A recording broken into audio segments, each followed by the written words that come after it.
management of Phillip over the past few days.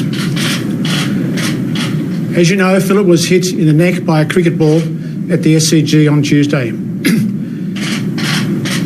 He momentarily stood up and then immediately collapsed on the ground.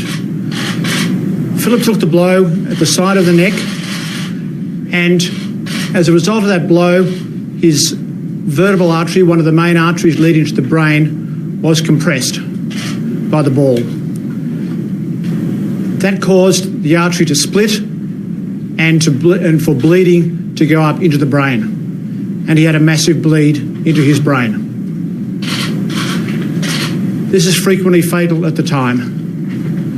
However, Phillip was resuscitated and then managed by, in particular, Dr. John Orchard, the Cricket New South Wales doctor, and paramedical staff. And we were fortunate enough to have Dr. Tim Stanley, an intensive care specialist from Newcastle, who was in the crowd, who came and helped.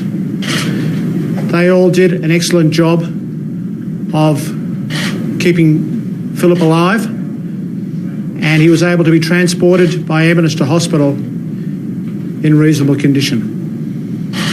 He then came here to St Vincent's Hospital, and I'd like to invite Mr. Tony Grabs, who's the head of trauma surgery here at St Vincent's, to tell you a little bit about what happened once he got to St Vincent's. Thanks, Tony.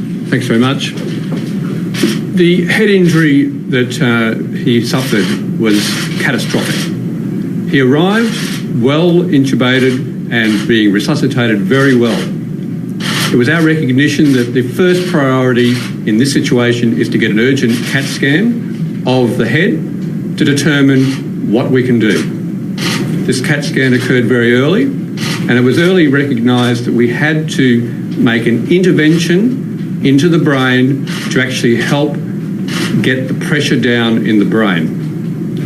What sometimes happens in the brain is if you put blood around the brain, a small amount, you will start to become a bit drowsy. If you put a lot of blood around the brain, you will become unconscious.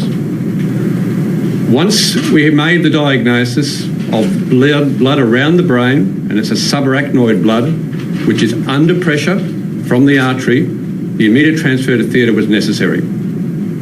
He went to theatre and had extensive surgery to remove some of the skull around his brain to help allow the brain to expand so it wasn't compressed. The surgery took about an hour and 20 minutes or so, and he was transferred back to the intensive care unit. This would be our normal procedure. After this, we need to induce a coma to rest the patient and rest the brain and look after all the other bodily functions for him.